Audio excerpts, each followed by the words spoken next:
Every search is a little bit different, but they all share one big thing in common, a focus on dense, heavily wooded areas. I just want to give you guys an idea of the very active search and rescue effort that's still going on here. Look at all these people. These are all volunteers. When word of this first got out, the police department's Facebook page was inundated with hundreds, if not thousands, of comments. Let's pretend this is one of those Arlington patrol units here.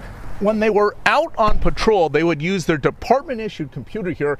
They want to make the right decisions. They want to treat women the right way. They want to send the right text messages. I think a lot of this is about just how do you do that in 2018. Hundreds without power here in Weatherford proper, thousands if you stretch it out across Parker County. The government only gave each company a 65 by 65 foot plot of wasteland to turn those sketches into reality. Thousands of classified reports on John F. Kennedy's assassination could soon actually be published. Always one of the college football games to watch, and if you're new to town, you may not quite get the passion and enthusiasm. Quite a few Dallas police officers here. You can imagine with 3 dead, it's going to be a very emotional night for them. I can't tell you enough how dangerous that is, especially because it's so dark out here. I'll show you really quickly her shoes here. Look at these. Look at these loafers. The Rangers loafers or slippers. Lately, we've talked a lot about the Me Too movement. It's a teaching moment for girls. But what lessons can we offer our teen sons? Todd Unger shows us in tonight's WFAA Original. My name is Tristan Turner. My name is Donnell Henderson. My name is Desmond. My name is Kevin. Give 4 freshman boys a seat. I play football and I run track. I play basketball. And talk inevitably moves from sports Then the female crew might be here. to the opposite sex. You and your girlfriend will be by each other. Like, it just depends on. But just how these teens from Garland approach a girl now is changing. The conversations you're in make you think about stuff. Is it okay to do this? And then you go do it. And it's like, oh, guess not. And then it's already happened. Between Snapchat, Twitter, and Facebook, their sources of news for months have been filled with stories of sexual misconduct stemming from the Me Too movement. It got us thinking, how are boys becoming men now thinking about girls becoming women? We're more uptight on what we do in public and what we do in private. So you feel like you're more uptight now? Yes, sir. Is it still okay to go in for a kiss, make a move?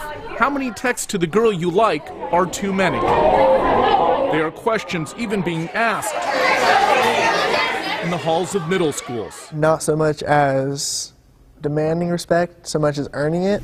Under 50% of the Addison Farine is 13, a swimmer and an 8th grader at Tyson Middle School in Weatherford. Hey, Mr. How are you? Every Tuesday he gets spiffed up, and on one Tuesday every month, I was a stagehand at our church play. joins about 50 other boys at the after-school Boys to Men Club. What a girl likes and how to treat them so that when you become even more interested in girls, then you can kind of know what to expect. We are here for... The club stresses it all. Talk to me about... Responsibility. Do the right thing. Hard work. What you do when no one is watching. Honesty and respect. I went to my principal and asked him, and he said, go for it. What do you walk away with? Assistant Principal Trace Kraft Yes. started the program earlier this school year. What would I say to my boys, my kids? He has 2 middle schoolers at home himself. Sorry, sir.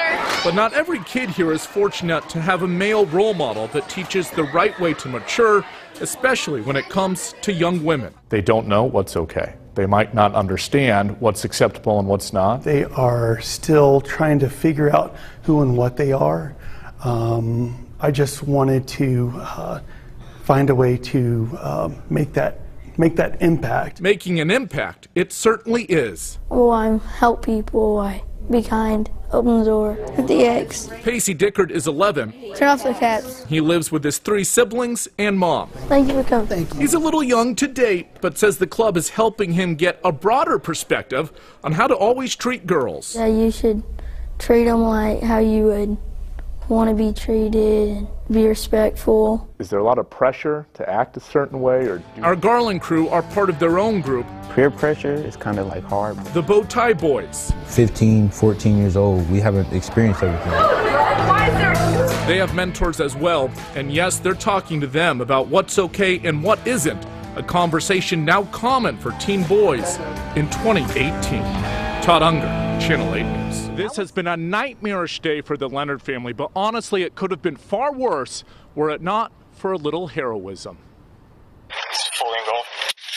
Oh, fortunately, they're saying they're still inside. Putting your life on the line to save others is what first responders do. Come on, let's get her out, come on. It's also what Eric Judd did for his neighbors early Thursday. The fire had just started shooting through, so all I knew was it had to work, and it had to work fast. Eric's in the white t-shirt. This is body camera footage from a Parker County deputy who, along with firefighters and Eric, are working to rescue a family of 8 from the intense heat and smoke. You could feel it rolling over your head, like it was hot, and it was like pushing on your hair. Pass me the kid, pass me the kid. Eric is able to help get out 2 young kids, handing them over to the deputy. But Mom Sarah is still inside, and that's when he goes back in with a firefighter. Okay. Eventually, all of the children and parents make it out. That's my family. I love them. Lori McDaniel can barely stand to look at what's left of the home. It is her grandkids, her daughter, that live here. I just can't imagine her sitting in there holding a little baby and wondering if she's going to live or not. She said she thought they were all going to die in there. Both parents are still in the hospital, as are 4 of the kids, some critical with smoke inhalation and burns.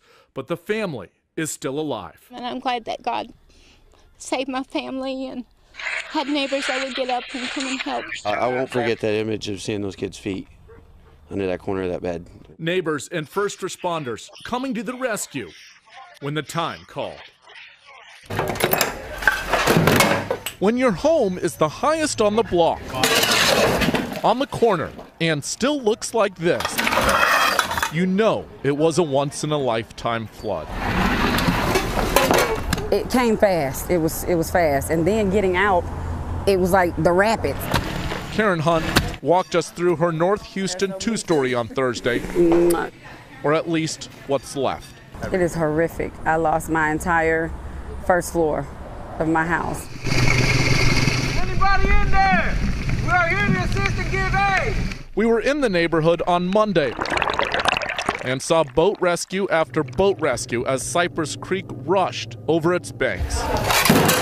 72 hours later, a church group and volunteers are starting the process of helping pick up the pieces. We've saved actually a lot of them. But it's Twyla Handy, a friend, that has the most important task. My job is saving pictures. Family photos, and then also snapshots of a man and a woman. My husband died 1 year ago today, last year, 2016, August 31st. Terrell Hunt was a well-known local attorney. Karen says going through this week without him on the anniversary of his death has left the family reeling. We have 2 sons and a daughter. And so, even when we went through rain and different things before, you had him. But she's determined to stay positive, sporting a Harvey 2017 cap. Oh, I miss him so much today. And embracing those friends and family that are here to help her rebuild. With a cavalry of people, like it looked like white horses coming. And forever remember the August hurricane that couldn't take those photos. Todd Unger, Channel 8 News. Live from Victory Park, this is WFAA News. Hi there, everyone, and welcome to News 8 on this Saturday. I'm Todd Unger. A soggy day across most of North Texas, but the big question tonight is, what does tomorrow actually look like? Meteorologist Jesse Huila has a first look at our weather. Hey, Jesse. Hey, Todd. More rain is on the way. If you're feeling like your mail is taking longer than usual, you certainly are not alone. The U.S. Postal Service says a mercury spill at its distribution center in Coppell is causing some temporary delays. News 8's David Goins spoke to one man in Grand Prairie who hasn't received mail. Check this out, some scary moments for an Arlington police officer caught on camera. The officer is talking to a man he just pulled over when the man puts the car in reverse and then runs over the officer's motorcycle before driving away. The man accused of sparking the holy fire in Southern California will stay in jail on a bond of $1 million. Forrest Clark's arraignment was postponed yesterday after he made outbursts in court. He's charged with 6 felonies involving that fire. So far, it's burned through nearly 18,000 acres, but firefighters have been able to save some entire neighborhoods. 1 year after a deadly white nationalist rally, the city of Charlottesville is under a state of emergency, taking extra precautions tonight. Police blocking off streets and mobilizing hundreds of officers preparing for Sunday's events. In Washington, D.C., Unite the Right has a permit to gather at Lafayette Park in front of the White House. Counter-protests are also being organized in the nation's capital. There's a new Texas-sized way to celebrate the Texas Rangers. Texas Live opening to the public today with a Texas Rangers watch party. And tonight was the first public concert featuring country singer Kip Moore at Arlington Backyard. Well, right next door to Texas Live, one of the largest back-to-school events in North Texas, thousands of families packing into AT&T Stadium, getting ready for that new school year for free. Cleo Green was there. Well, this was the 4th year for that event, and while it is free for families who qualify, it costs about $250,000 to provide all of those supplies and resources. A similar sight in Frisco today, hundreds coming to the back-to-school bash for that school district. The event was open to everyone in the district and included food, prizes, and fun activities. Students also received free vaccinations and also vision tests. Of course, we are in the final days of summer, and we know there is still a lot to do before the kids head back to school, so we are here to help at WFAA. Check out our back to school section on our app. We have tons of stories there, including guides for you to help navigate what is sure to be a busy school year. In Texas, getting up close with wild animals isn't unusual, but this next, a man finds a wild mountain lion in his Colorado home. Plus, many kids set up lemonade stands in the summer, but one little girl is a little different. Instead of using the money she's earning for a toy, she's donating it to help fight cancer.